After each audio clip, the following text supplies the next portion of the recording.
মোহতারাম, আমার বাচ্চা রাত্রেবেলায় প্রচণ্ড রকমের কান্নাকাটি করে।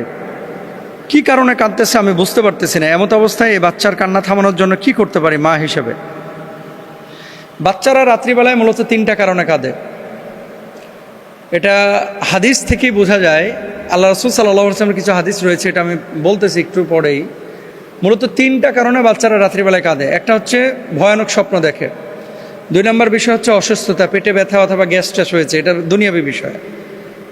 আর 3 নম্বর বিষয় হচ্ছে বদজিনের খোঁচাখুচি। অপবিত্র জীবনযাপন করেন, সাফার করে হচ্ছে বাচ্চারা। সারাদিন সিনেমা দেখতেছেন, মোবাইলে চ্যাটিং ফ্যাটিং করতেছেন, সারাদিন গান বাজনা করতেছেন, সারাদিন অপবিত্র অবস্থায় বিছানাটাকে রেখে দিচ্ছেন। এই যে এই ধরনের কোনো অ্যাটিটিউড যদি আপনার থেকে হয়ে থাকে, তাহলে বাচ্চারা সাধারণত এই ধরনের সাফার করে। তাহলে কি করতে হবে? নবীজি সাল্লাল্লাহু আলাইহি ওয়াসাল্লামের যে ফর্মুলা, সেই ফর্মুলার দিকে একটু তাকান। প্রথমত দেখেন যে বাচ্চার পেট টেট ফুলে গেছে কিনা বা শারীরিক কোনো অসুস্থতা আছে কিনা, এটা ডাক্তারের সাথে পরামর্শ করবেন। পেট ফুলে একেবারে ফুটবল হয়ে রয়েছে আর আপনি হুজুরের কাছে খালি পানি পড়া চাইতেছেন, তো আগে তো গ্যাসটা আপনাকে বাইর করতে হবে।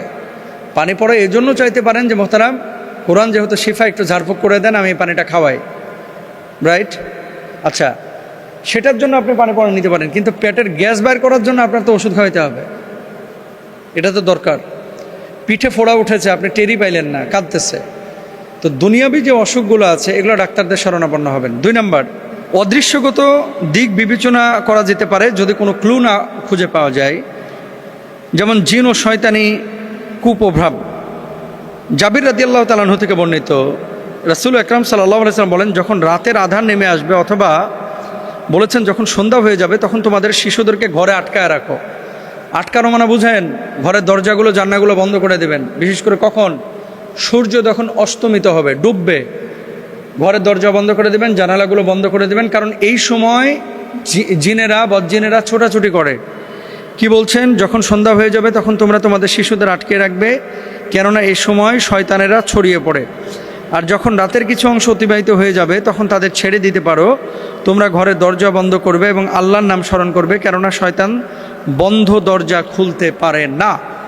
আপনারা তো সন্ধ্যা লাগলে বাচ্চাদেরকে নিয়ে রেস্টুরেন্টে খাইতে যান, অনেক সময় সন্ধ্যা লগ্নে বাচ্চাদেরকে নিয়ে বাইরে হাঁটতে বের হন। এগুলো একটা আহাম্মুখী কাজ।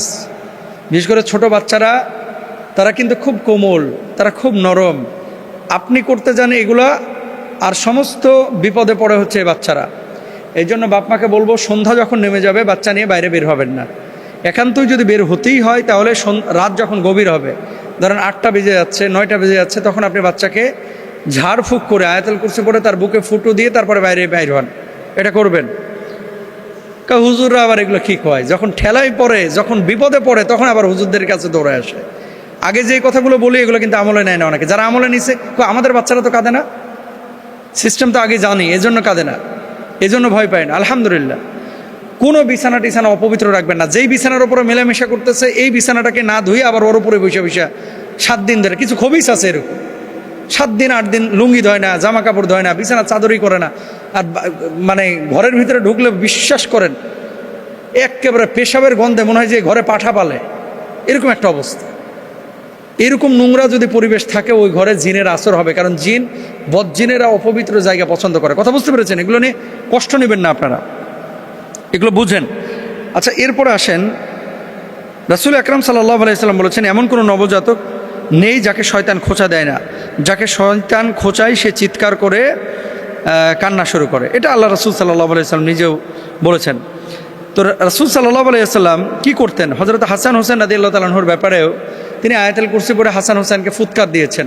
একটা দোয়া খুব বেশি নবীজি পড়তেন এবং হাসান হোসেনকে এই দোয়াটা পড়ে ফু দিতেন, আউযু বিকালিমাতিল্লাহি তাম্মাতি মিন কুল্লি শাইতানিন মুহাম্মাতিন ওয়া মিন কুল্লি আইনিন লাম্মাতিন। এই দোয়াটা আপনারা বেশি বেশি পড়ে, মানে নবীজি যেহেতু হাসান হোসেনকে ফুৎকার করেছে, আপনারা আপনাদের বাচ্চাদেরকে ফুৎকার করবেন, ইনশাআল্লাহ দেখবেন কেটে গেছে। আল্লাহ বুঝদান করুক।